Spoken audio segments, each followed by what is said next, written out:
Sawadee krap, namaskar. Welcome you all to RotoMoulding Leadership by TechnoBiz. In today's episode, we're going to have a conversation with Mrs. Conchita Miranda. She's the Director General of the Miraplastek based in Mexico. Before we start the session, I'd like to introduce briefly about TechnoBiz. What TechnoBiz is offering for the rotomolding industry, what kind of services we have, a short presentation to give you an overview about the TechnoBiz activities. So let's have a look at it.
And that's about the TechnoBiz and its activities on the rotational molding.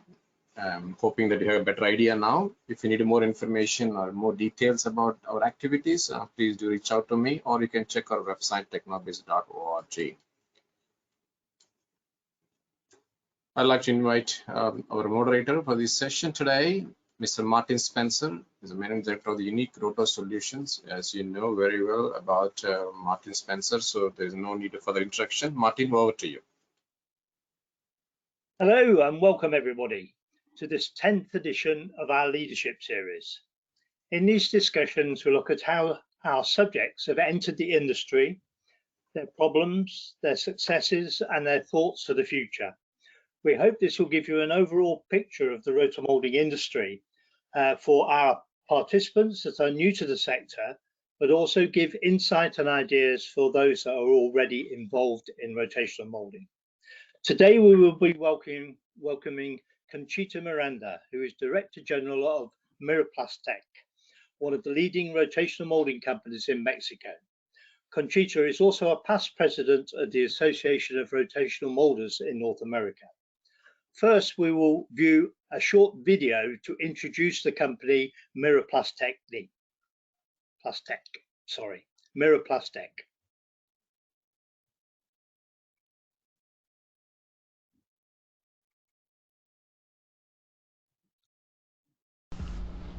Welcome to our home, Miraplastek. The company was founded in 1981 by José Miranda.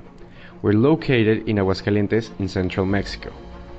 Since 1998, directed by our CEO, Conchita Miranda, one of the few women leading in the rotational molding industry. After 34 years, we moved to this new building, totally designed to fit our measure and needs. On over 15,000 square meters of land and with a factory building of almost 10,000 square meters. We have all the services and sufficient facilities to carry out all our activities. We have a team of approximately 150 people in sales, office, and plant. We have a small showroom of the products we make. With our proprietary products, we serve the industry in general, for example, food and pharmaceuticals, as well as having exclusive products for the industry such as agriculture and automotive. We have spacious and complete offices where we work and constantly train all of our collaborators. The company is organized in the departments of production, quality, administration, human resources, IT, and of course, engineering. One of our competitive advantages is our design team, with which we collaborate with our clients, designing sometimes from a simple idea to develop both the mold and the final product, always according to the needs of each client. This collaboration is currently carried out online, so we work as a team with clients from anywhere in the world. Now let's go into the plant. We have 6 rotational molding machines of different capacities each. The raw materials we use are mostly linear and cross-linked polyethylene, but we also use polypropylene. We focus a lot on the quality of our products, from the mixing of the materials, the inserts in the molds, placements of graphics, and the secondary operations that each one requires depending on its final use, such as leak tests, use of cooling fixtures, or templates to validate the final quality.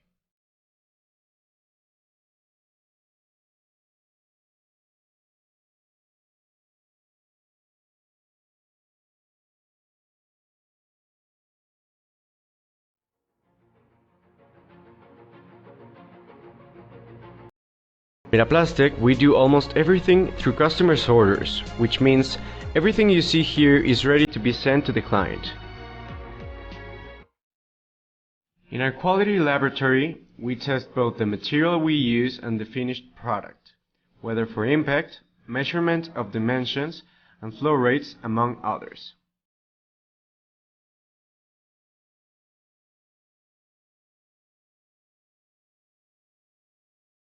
We have several support areas that help us make production flow in the best way. We pulverize all our virgin resin and recycle the scrap parts in order to optimize the material use for other products. Some of our products are made of compounded resin. Nonetheless, when necessary, we also use in-house dry blend. In this area, we prepare the powder and other components that will be needed in each machine. At the back of the warehouse, we have our inventory of molds. With this, we can offer over 2,000 products with many varieties. We own almost all the molds, however, a few of them belong to our clients. In the back, we also have a workshop area where we make the structures, bases, and other metallic accessories that some of our products carry. Now you can see our components warehouse. This is the packaging area. Within this area, we give maintenance to our molds and manufacture new ones. The design of our products continues with the internal manufacture of the mold.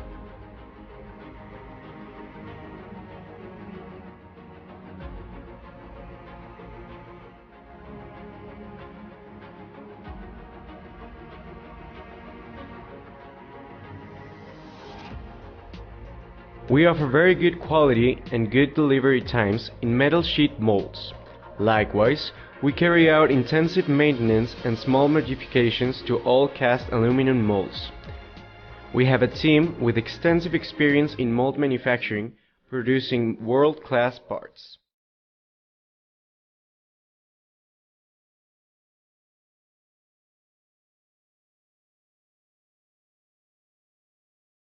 The Miraplastek family is always ready to help our clients and friends. See you back soon.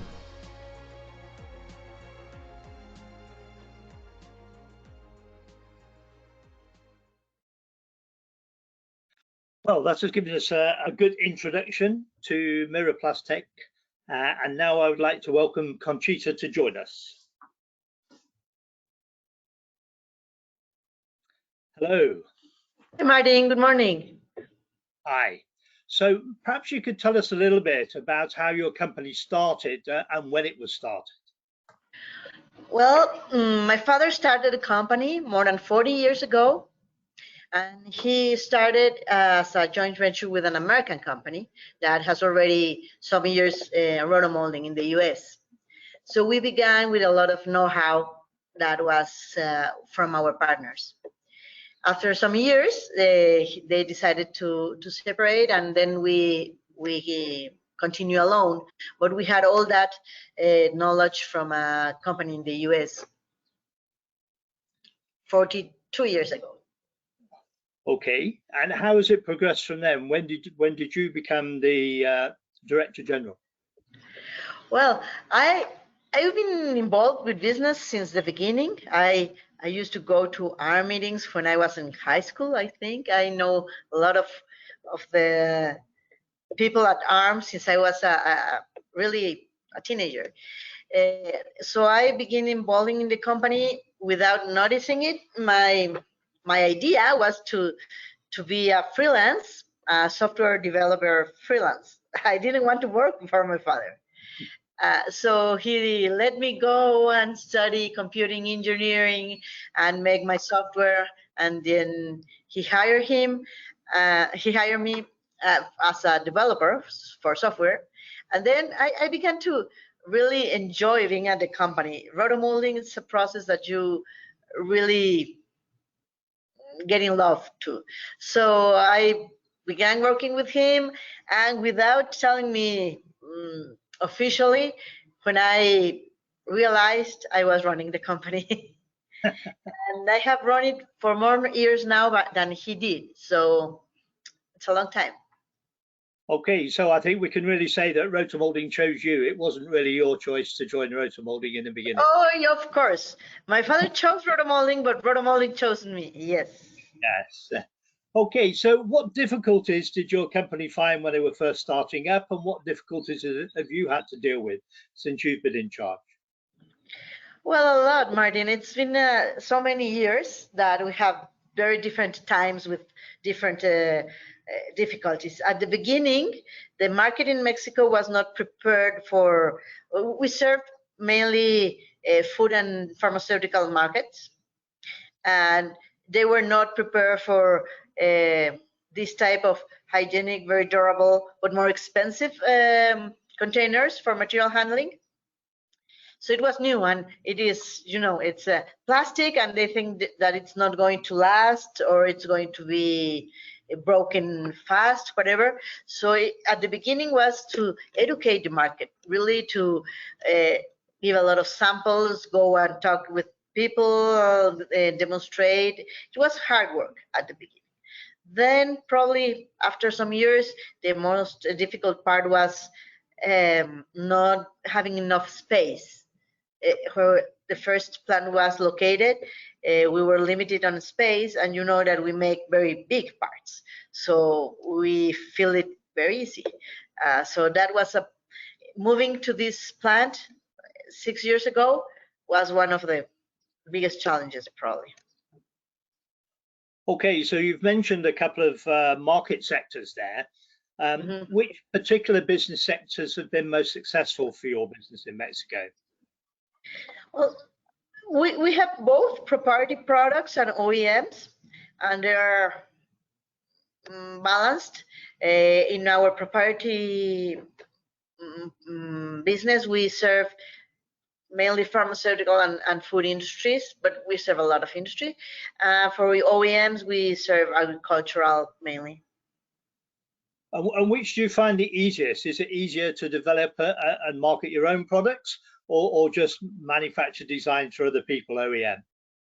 It's different. Sometimes I want to give up with one and go with the other, and then no. It's interesting because what we do, our products last a lot. So we sell good products and they're still there.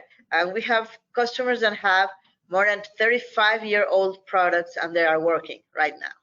So it's difficult when you fill the industry with your products and then you don't have a place to grow, or it's slower. And the OEMs, they are always very strict, exigent customers that have made us be better in quality and in order and all of that. But normally they ask for a lot and they don't pay that much. But presumably by offering the correct services, then you can get a decent price from your OEMs in the end. Oh, yes. Well, hopefully anyway, yeah. Yeah, it's always interesting to have a balance between the two, I think, in the business, which I did in my business as well. Because sometimes, OEM can be very difficult and you can't always anticipate their orders. Whereas at least with your own products, you can have confidence perhaps to make a little bit for stock if you are short of other things to do. Do you find that? Exactly. Yes. That was the main first idea of going with OEMs, was that to avoid those slow times where you don't have a lot of customers for your market. With our proprietary market, we don't make any stock. We make everything for an order. So we did have dead times, and that's why we decided to go with OEMs. And that's nice because you know what are you going to do maybe for the next year sometimes. Yeah. And that's good always. Okay, and what do you see as the strengths and weaknesses of the rotomolding process compared with other plastic processes? I think our flexibility to make different parts for low volume production. We've made some product for 10 parts. That's our list, and we made a mold, and it was not a small mold, and we make 10 parts, and the customer was completely delighted, even if he paid for that mold. So being capable of do very different shapes and small volume, and really serve our core business, Martin. Our value, added value that we offer is to make a product for the exactness need of the customer. So we offer from design, and you see it in the video. We offer from design of the product to the mold to the final product. And I think it's not that easy with other processes of plastic when you need a lot of volume to amortize the mold. And has your business been affected by competition from around the world and from other processes? Actually, our biggest competition historically has been another processes. We deal with customers using stainless steel. Well, now stainless steel, sometimes good, or other plastics, or even fiberglass. So that's part of our competition, and it's not that easy because you have a different competition for each family of products. And global competition in rotomolding, well, as they're big parts, we don't have a huge competition with big processors in like Asia, for example, because freights are too expensive for big parts. So actually it's not that much from Asia. And from here in North America and in Mexico, well, we do have competitors. There's a lot more rotomolders right now than they were when we began. But that's good because now the market knows about rotomolding, and we don't have to teach the market or to educate the market on the benefits of rotomolding us alone. We are more now. Okay, and what are the main marketplaces for your products? Is it North America, South America, or is most of it domestic in Mexico? I think we export between 25–30% of our production regularly, mainly to the US. Direct. Our products, and we know it, go all over the world because they are part of another product. So our products actually are all over the world. But we direct export mainly to the US, but we export also to Canada and other South American countries and Caribbean, mainly to the US. And then 70% of our production stays here domestic, at least to the production of the final product. Okay, and how important is it for you to innovate and to have R&D within your company? Do you see that as a benefit going forwards? Yes, it's basic. We are always doing new products for someone that has already an idea and developing new products for our new line. So completely our decision. So innovation, it's always present here. It's not a strange thing to do new products. We make new products every day, and with that we also make innovations in final operations or finishings and things like that, because we are making always new things. So it's part of our life. But do you carry out R&D with new materials and new ways of processing those materials as well? Yes, we have a department. Our engineering department is always checking things, and that's where we began using crosslink or polypropylene, and we have tested different materials and different additives. We are always doing that. We have a small lab, not large labs, but a small lab. Yeah, we make some testing here. Yes. Yeah, I think Jalal is an R&D facility more than a rotomolding facility sometimes. Yes. But he certainly does a very good job. So what single piece of equipment or single innovation do you think has made the greatest impact on your business? Good question. I think it's difficult to say one, because in 42 years of history, we have had some. I can tell you probably several. First, I think when we began using 3D software for design, it was a complete change of what we used to do before, of making. At the beginning, my father had a drawing guy, and they make the plans by hand. And then we began designing in the computer, but the 3D software changed a lot here, and all the simulators and things like that. When we bought our first big carousel machine, I think it also changed our capabilities and was a changing of our history. Maybe when all our last years control of the process, softwares and control of the process have also changed, but we were. Probably the biggest change was to have a facility here that you have already seen, that was completely designed for us after some years of being a rotomolder. That's a very nice opportunity to decide your layout after you are a rotomolding and not before. So we enjoyed a lot this designing it, and it changed our lives. So just going back a little bit there, then, when your business started, did you start with open flame rock and roll machines and then move on to biaxial machines? No, actually not, Martin. That's something different, like for Mexico, because a lot of Mexican, have rock and roll machines, and then make a lot of water tanks. And no, we began with a carousel machine, because that was from our former partner in the US. So we began with a carousel machine, but it was an old machine. It was the old machine of the partner that sent us to Mexico.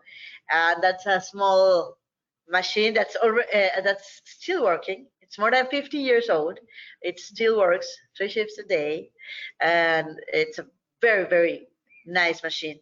But when I was thinking, when we decide which machine was the next one to buy, and we buy it new, and it was a big machine, that was the change. But we know actually we don't have rock and roll machines working on a daily basis. We have one for testing. Okay, so how many machines do you have altogether working now? 6. 6 machines. So all carousels or carousels? No, I have a catalog. All of them are different. Very difficult to program here. We have a clamshell, a shuttle, a carousel, a 3 arms or 4 arms, independent of it. I have a catalog here. Okay, well that keeps your maintenance people on their toes with everything being different, I would think. Yeah. So we've seen a lot of changes in our industry in the last few years. What with COVID and the pandemic, and then the subsequent increase in fuel and polymer prices that have happened over the last few years. How do you see this affecting the future of rotomolding, and how should we change our industry to adapt to, you think? Well, different parts. The pandemic, actually, we didn't stop working, not one single day, because we served industry that was working a lot, like food industry. So we have to work, and we actually worked more than some years before. So we had a lot of protocols here. We didn't stop one single day, and we didn't have a COVID case here. That was a miracle. We had some cases for people that were on vacation or in their houses or whatever, but not here at the plant, and I'm very grateful for that. But what really was a challenge for us was next year with the supply chain difficulties. So prices of resin were crazy, but there was no resin. Even if you did have the money for buying that, there was no resin. So in 2021, we had a lot of days without resin, waiting for resin. And we had orders, and we have customers that were waiting for our product, and we didn't have nothing to produce. So that was a very difficult time. We have to deal with our people and make special treats, like there's no resin today, go home. And then resin arrived on Saturday, and you call everyone and say, okay, it's Saturday, but resin is here, so come and work on Saturday and Sunday. And then maybe resin was out again on Wednesday, and then stop again. So it was a very difficult time, and prices were crazy, you know, were up and up and up. Every truck was different price.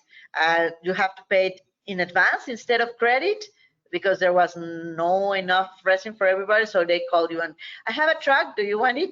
Just pay right now, and then probably I will send it some of day of next week. So that prepared us to different ways of working that I hope we don't have to do again, but they show us how to organize us different. We had some people working home office because they were vulnerable or at risk, and we learned to work in a regular basis with home office, that we are doing again still with some people. So I think possibilities are always there, and you have to look of new opportunities in the bad times. And it was a learning. I will hope not having to go there again, but I'm using what we learned. Yeah, obviously in Europe, we've seen very large increases in fuel and electricity prices as well. Yes. Have you experienced that in Mexico or not? Yes, electricity, gas, natural gas, we use natural gas, and obviously the resin were crazy, and we We shrink a lot with people, not firing anyone, but not hiring again when people went, and we shrink a lot, and we are producing more than we used to. So everything,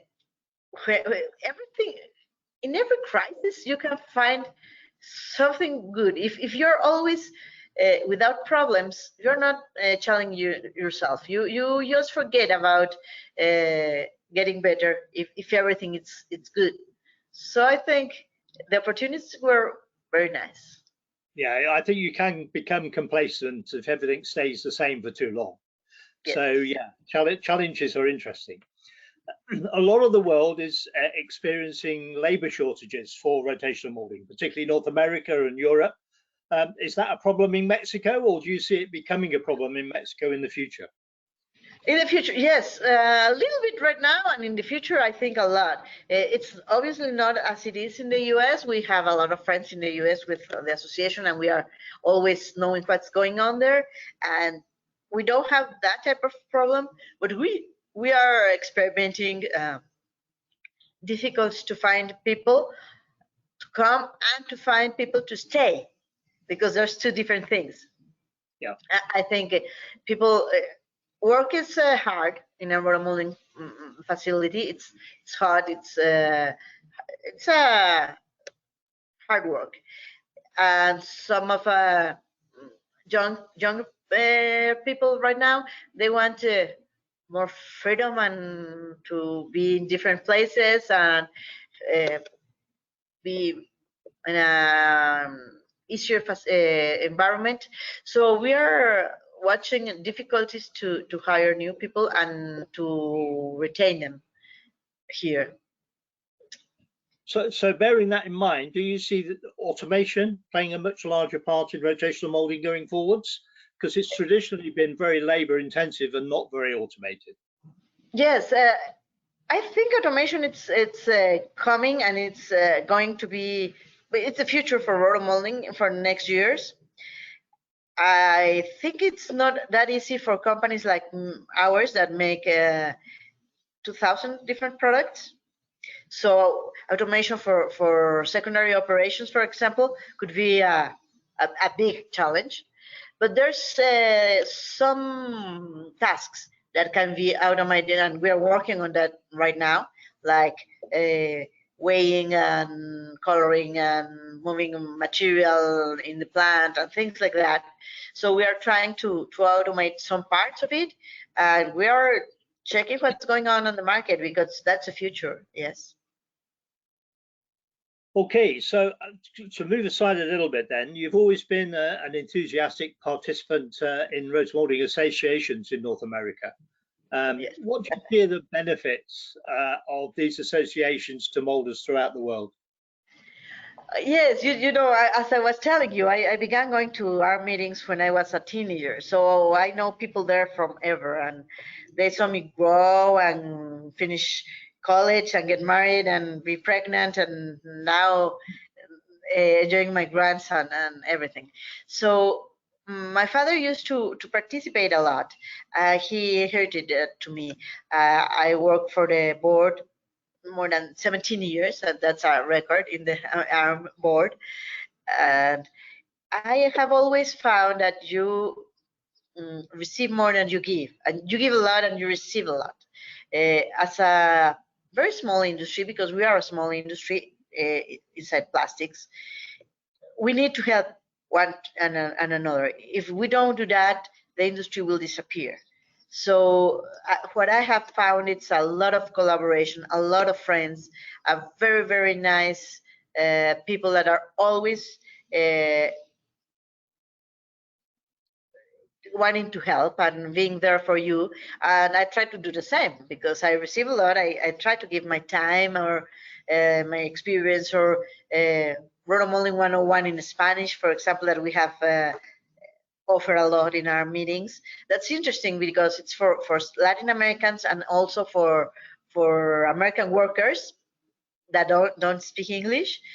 So translating the videos or making the seminars in Spanish, well, that's my way of giving to the industry. Okay, and you think that's how the industry can benefit? Because obviously I'm a great believer in the associations and sharing information as well. But a lot of people in our industry seem afraid of joining and afraid of the fact that if they join an association, you know, the other members will pinch all their secrets, all their products and things like that. You know, it's a very, very interesting industry itself, because I don't know a lot of industries that share that much. And we've been in that meetings together, Martin. We have sometimes 200, 300 competitors, and they are sharing and they are helping them. And it's a very balanced situation in which we are still competitors. We are trying to get business, but we are trying to all together develop the industry. And that's how rotomolding is still here and it's still growing, because if all that first rotomoulders 50 years ago in the US didn't began working together, probably the idea of rotomolding as an industry wouldn't have developed.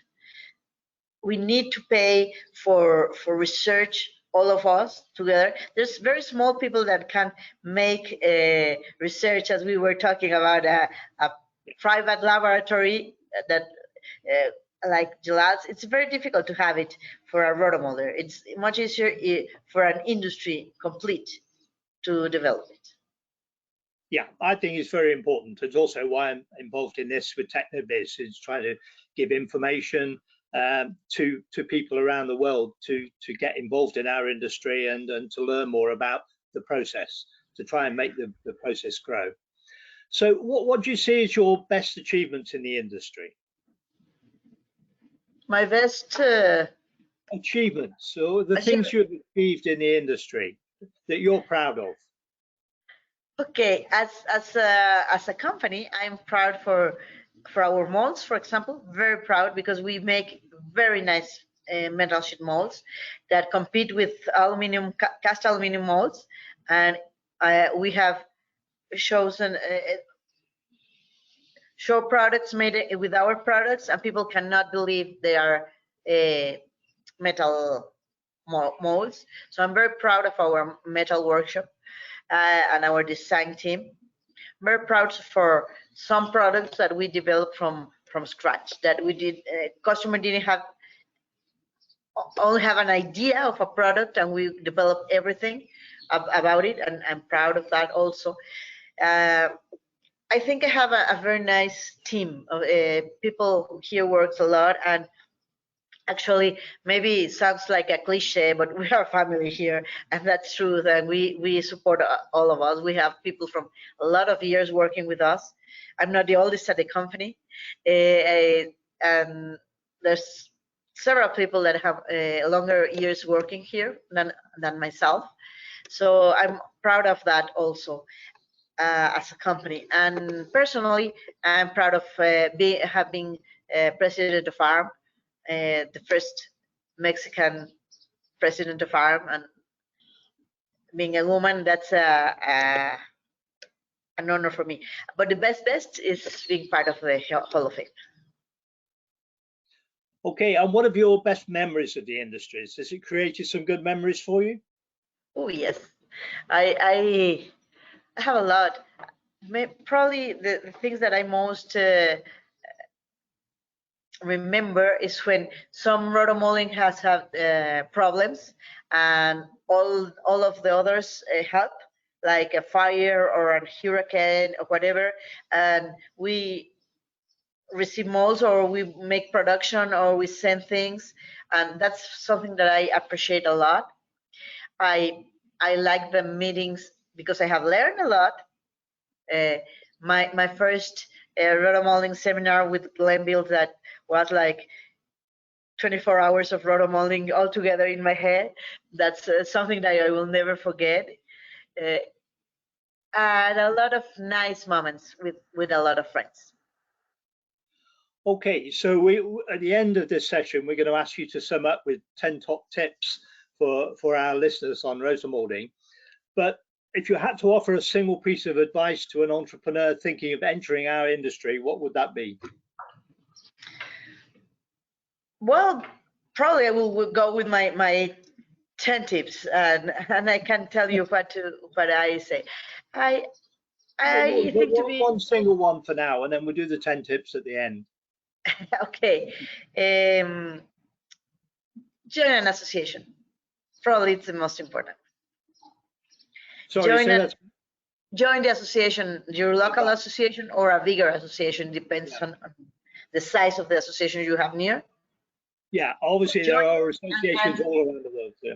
And collaborate, because we also have people that join the association. I can tell you as a president, we saw the list, and we have members that paid every year and had never gone to a seminar or go to a meeting or go to, no, that's not the important thing. The important thing is not to pay the membership. The important thing is to collaborate, to go, to participate, to go to a committee, to work for a seminar, to introduce yourself to everybody where you are there, to talk to anyone. So that's the important thing. Yeah, I agree. I find that even now, after 20 odd years of going, 30 years of going to meetings and seminars, that I always learn something. I always learn one or two things every time I go. And the same if I visit factories all around the world, wherever those factories might be, you always pick up one or two little things that you haven't seen before and you think are a good idea. Yes, that's something very interesting about the association also. I've been also in different plants all over the world, and all rotomolders, we will open our doors and we will receive people, and we will always learn something from others, always. Yeah, I think that's great about our industry, really. So I'm going to invite Piram to come back and ask you a couple of questions now before we give you this opportunity for your 10 best tips. So Piram, if you'd like to join us. Hi there. Hi there. Wow, interesting, very interesting conversation with Conchita. Really, I'm really happy that you're part of this program today, and I'm also very honored that you're the first woman as a part of the RotoMoulding leadership session. I'm really proud about it. I'm happy to have you in this session today. It's a very masculine industry, you can say. We are very few women in the industry. Yes. Yeah. That's I'm going to touch about it. First point is that, you know, I think when you saw, we met in Star Conference in Delhi in end of the January. You don't find many women in the conference room, right? Very few. And when it comes to owners, business owners, also very few. It's the rotomolding industry is pretty much male dominant, I would say. And so how did you manage, you know, running your business, being a woman? Is it a strong point? Or you have any difficulties to manage the business? I have to confess that it has not been that difficult. Okay. Maybe I should say, as a woman, I can say, it was very difficult. Actually not. And I have to be grateful for that. Grateful with my father that always give me the place and the trust. He trusted me, and he helped me a lot. And the industry, you don't see people, women at associations or whatever, but they have always treated me very nicely. I've never felt less for being a woman. Here at the factory, sometimes in 40 years, I can tell you that I have problems with 4 people that couldn't stand having a woman as a boss, but it was not too much. But I know that it's not all the history all over the world. I know that, but I've been lucky enough to don't have to deal with that. I've been a minority always because I studied engineering when not a lot of women studied. So I'm very used to be in a room, in a meeting, in a board with all male and me, and I'm used to it. It's just the way my life has been. Yes. Fantastic. I want to tell you that my first boss was a lady in Thailand. Okay, when I work in Thailand. So first day, oh, my boss is a Thai lady. How can I manage it? Actually, was a fantastic guidance for me and what I got it. Sometimes she's very productive, very forward-looking person. It's always good to have a woman bosses in many of the business. I think during the crisis of COVID, the countries which were ruled by the women leaders, particularly the prime ministers, and they managed the crisis very better than other it's difficult. You never finish or you never lose the part of being a mom for everyone. So you care, you really care for people. I think in my people here as my family. Fantastic. Yeah. Good. Well, I'm glad. You talk about your father, and now you are a boss. So, how was the transition between management style between you and your father? Okay, what's like? I miss him so much. He passed away 6 years ago, and I really miss him. I think I miss him more every day. He was a great man, a very intelligent, great man. And as I said that I didn't want to work here, he said, okay. So he never pushed me to the business. He never pressed me to be here. He let me go by myself. And then when I asked for an opportunity to do something for the company, I began going to another city, to Mexico City, to open an office and making like different sales efforts. And then I returned here, and he began being more absent every day, and he let me be here. So I began taking decisions because he was not here, and people came to me because my father was not here. And I really didn't realize when I actually was running the company. And probably if he had asked me to do it before, I had been afraid of doing it. And so he decided not to ask for it, but just let me do it. And I fell. I fall in the strategy, and I love what I do. I love it very much. I'm in love with the process, with the company. Sometimes people ask me if I want to retire, or if I'm looking out to stop working, and I actually don't want. I really come here to work very excited. I love developing new products. I love when we have a new customer. I love making some adjustments and bringing more productivity at the factory. So I really love what I do, and the transition was very, very smooth because he did very well. Fantastic. One issue I want to touch is that the supply chain management. You mentioned very clearly about the difficulties during the COVID time, particularly the resin supply, prices, and supply issues. So did you make a total change now onwards in how you manage your supply chain? Not actually. We had new suppliers that we are working with them now. We changed our stock quantities and our way to how to ask for it. But not that much. Maybe we make some adjustments in our software to be sure to ask with enough time for products, because we had some suppliers with 18 to 20 weeks to ask for something in advance. So that part of planning better, maybe having a little more of stock and having new suppliers. Let's say that's what we learned. So the COVID brought you the new suppliers. That's one way to go, yeah? Yes. Yes. Okay. I'd like to touch a little on your people's management.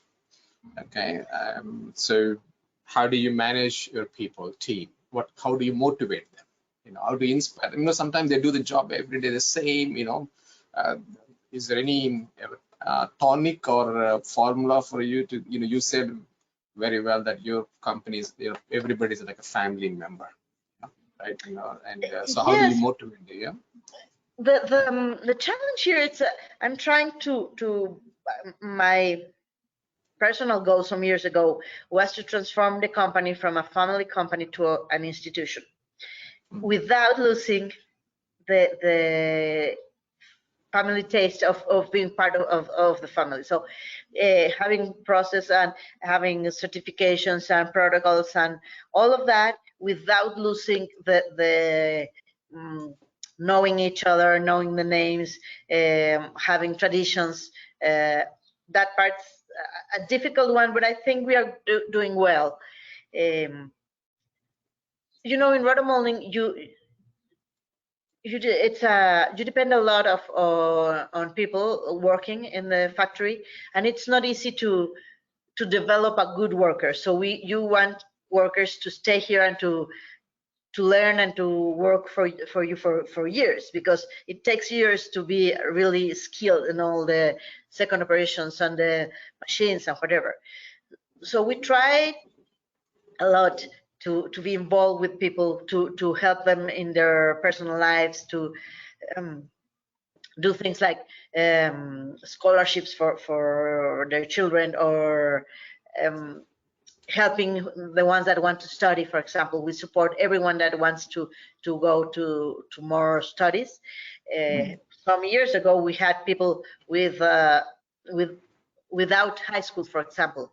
Now we hire people with high school anyway, but we brought teachers, and we have a high school for adults here at the factory, and everybody finished high school, and then some of them finished college. And we have people that began here without high school and finished with a career, with a college degree. So we always try to support education, to be sure that everybody, it's okay, and to be, even with the procediment, politics and protocols and things like that, to be human and to understand special difficulties of people. So if someone has a, for example, with COVID, that had they were vulnerable or they were afraid. We had people that was afraid, only afraid, no more.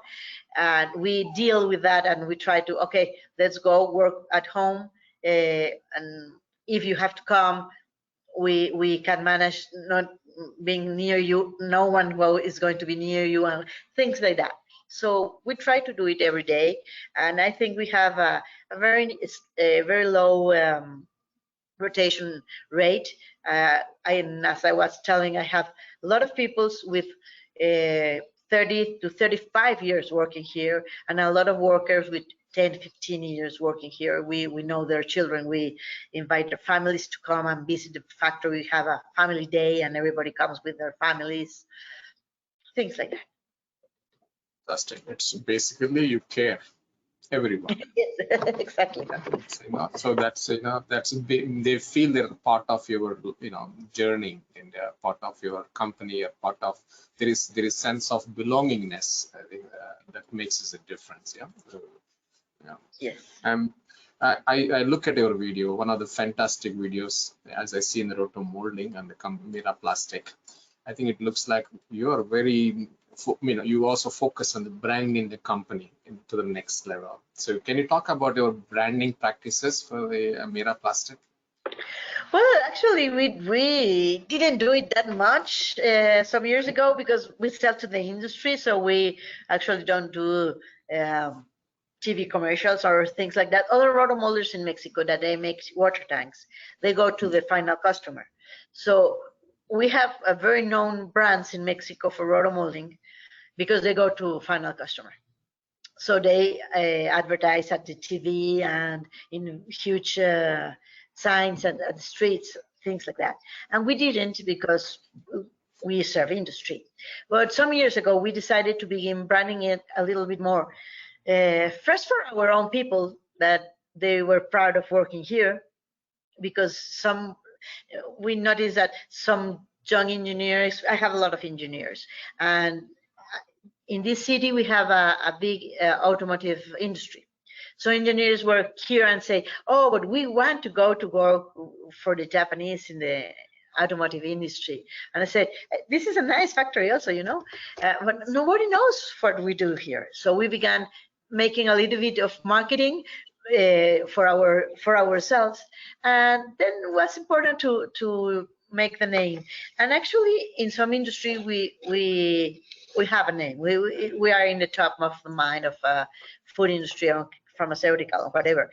And now my son, that's a market guy. He's helping us a lot marketing our brand.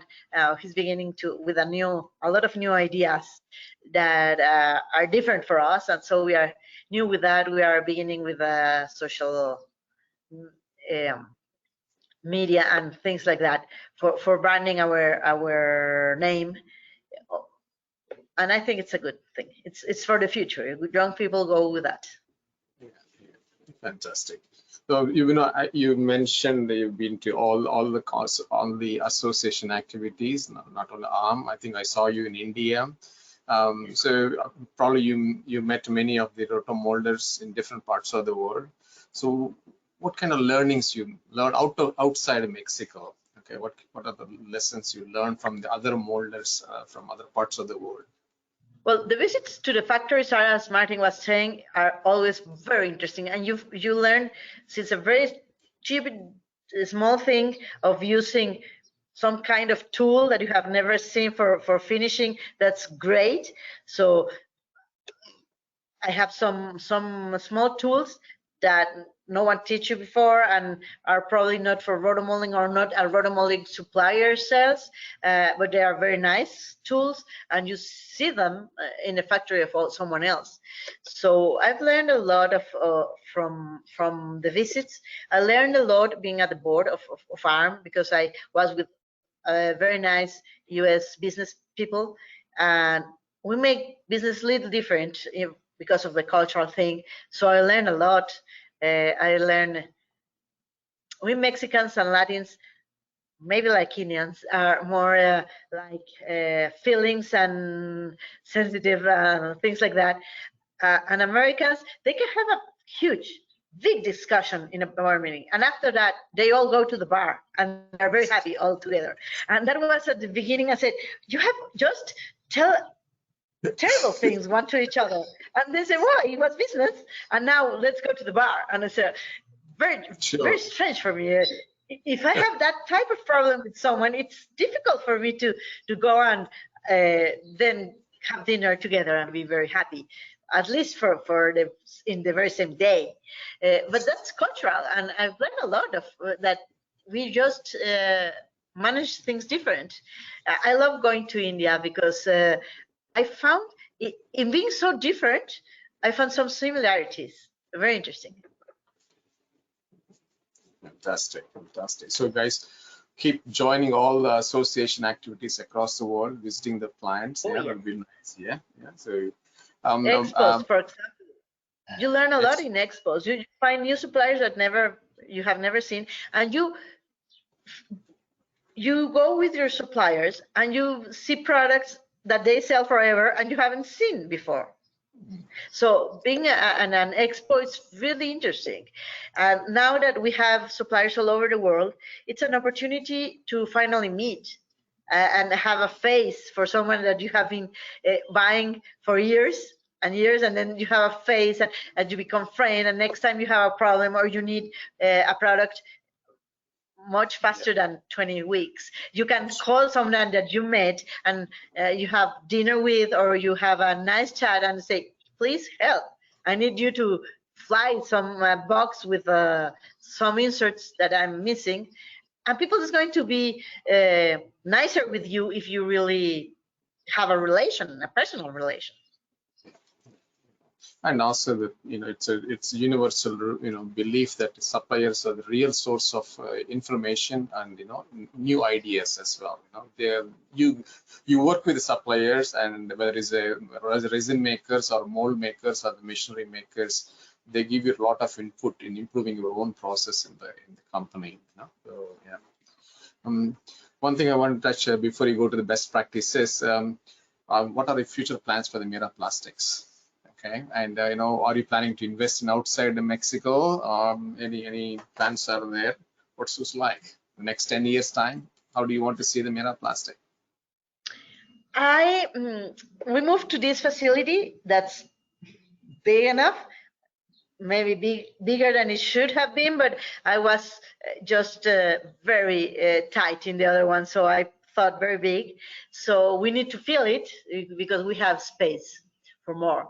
And for this being a more successful business, we have to have all the space being a working space.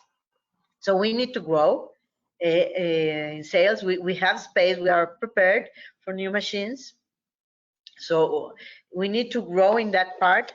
We need to begin with automation in some very specific parts that we are working right now. And in 10 years, probably we will need a new CEO.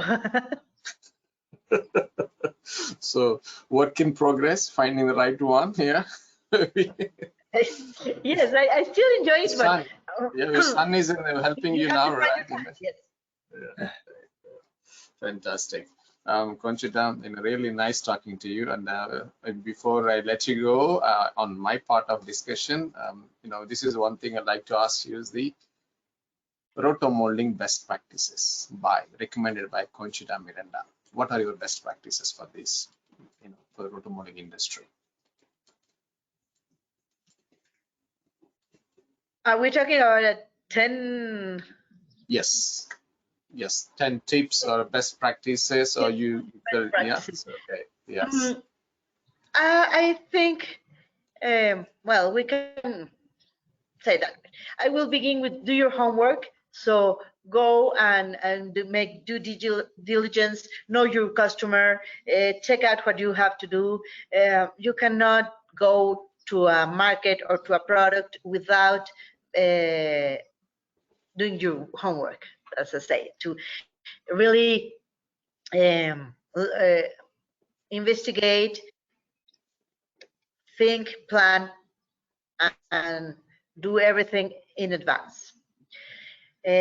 Second, I will say rotomolding is a science and it's an art. It's industry, but it has a lot of known strict way of working. So you have to be creative enough to know that nothing is going to work exactly what you think about.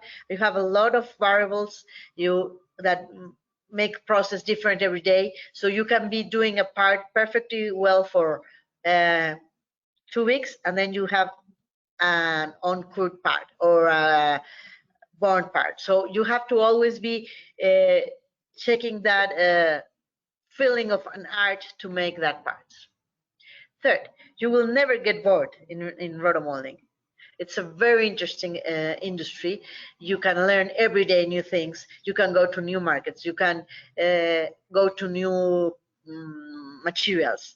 You can innovate. It's a very interesting industry. You will never do the same any day. Four, be hands-on. It's important to know what's going on in the factory. If you are not, as I was, going in the industry and you are new to the industry and you think that you know how things are going in a production factory and you don't go and learn about rotomolding, you are not going to be successful. If you come from metal industry or some very stable results industry, you will find this very strange. So you have to be hands-on. You have to go to the machine. You have to check how are your workers are doing in the machine and how things work there, and then you will learn. 5, open your mind to new possibilities. This industry, it's a complete universe of possibilities in shapes, in sizes, in materials, in uses, in everything. So open your mind, everything is possible. 6, innovate, always innovate. You cannot do the same that you were doing last week. You have to be making things different and better always. always always research and develop. It's an industry that has to be, and it's still developing everything. So it's important to go and make research and development or check what's going on in the industry, and also in your small part of the world, in your factory, do testings. You know, sometimes we tell people from other industries that we are failure test, and then success. And that's the way we are. We cannot predict exactly what's going to happen without testing and making changes, and then learning from that. And next time maybe you will need less testing. 8, join your local association. It's very important to share. If you have found something, it's very interesting, but for sure, all the other people have learned more things. And if you share and you help others, they will help you, and rotomolding will grow as an industry. 9, rotomolding would be part of your life. And someone said at India, be a rotomolding nerd. You remember that? Okay, rotomolding will be part of your life. So when you find yourself looking for a trash can in an old middle-aged castle in Europe, instead of watching the castle and checking that the trash can is rotomolded and has a very nice shape, then you are a rotomolder. That's when you know that you are a rotomolder. We are always checking what plastic is this made of, or if we can make that other part that it's not plastic, but it's interesting shape in stainless steel or whatever. Rotomolding will become part of your life, and that's nice. And 10, my mantra for saying in some way, it's never, never, never give up. And that's it. Thank you very much, Conchita. Really wonderful suggestions and tips for the rotomolders to keep it going. Okay, that's my part of the conversation with you, Conchita. And now over to Martin. Okay, so thank you very much, Conchita, for a very interesting and insightful discussion. We hope that all our participants have learned something to take away from this session and to help them in their business. Do you want to make any final remarks before we close down? I want to thank you, Martin and Firam. It's very nice to have a talk with you. It's very nice to imagine the world as we are in 3 very different parts of the world. It's very early in the morning for me. It's evening. It's day for you. It's very nice the way that we can now join together with a very special thing that we have in common at rotomolding, and we can share all over the world. I have friends in the UK or in India or in China or in the US. It's very nice. I have very nice friends all over the world, and I have loved it to be here in your chat. If you invite me to talk about rotomolding, I can do that forever. So be careful you don't do it easy. It's not easy for me to stop talking about rotomolding. Thank you very much. That's been a great interview. So thanks everybody for joining us. Our next session will be on the 25th of April, so next week, when I will be in conversation with Sunhil Retha. Sunhil is the founder of Vinondre, a leading manufacturer of rotational moulding machines and tools in India. So we look forward to welcoming you to that discussion on the 25th of April.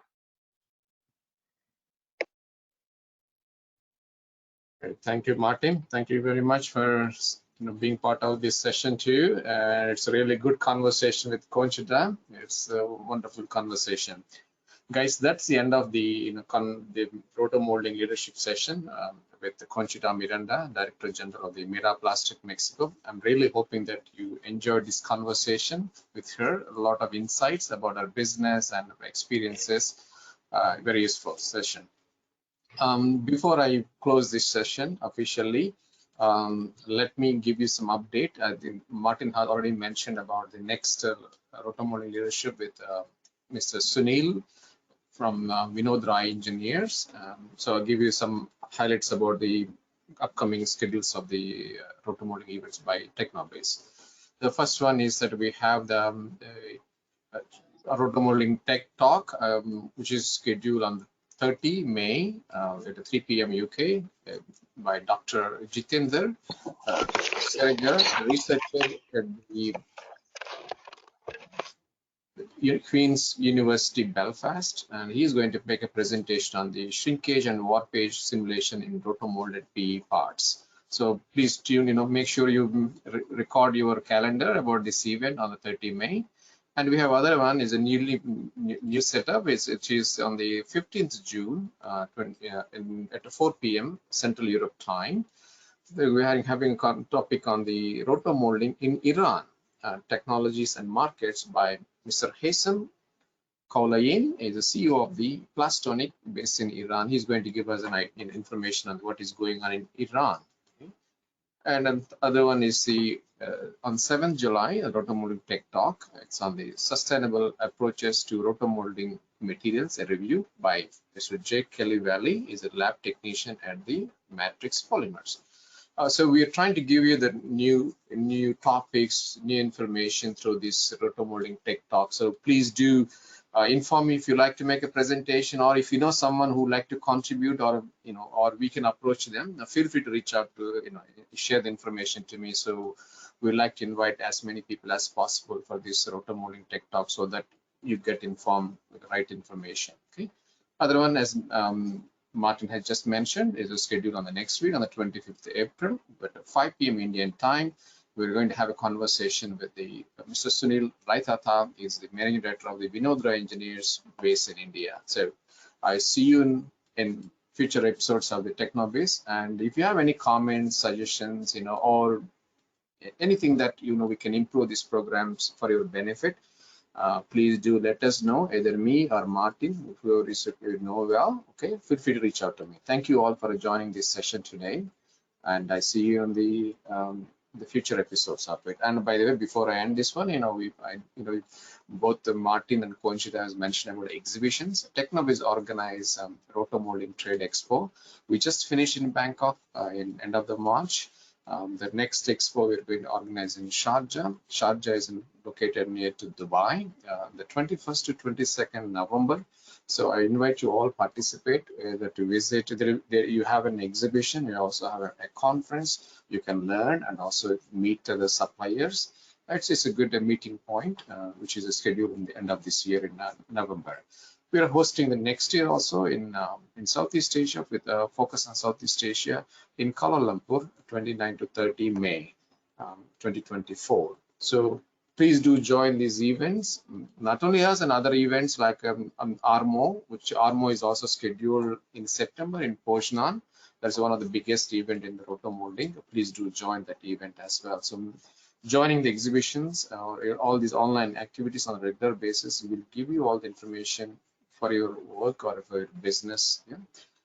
Okay, that's all for now. Thank you all for joining this session today. I'm hoping that you find this session useful, and I see you in the next episode or next activity of TechnoBiz. Bye for now.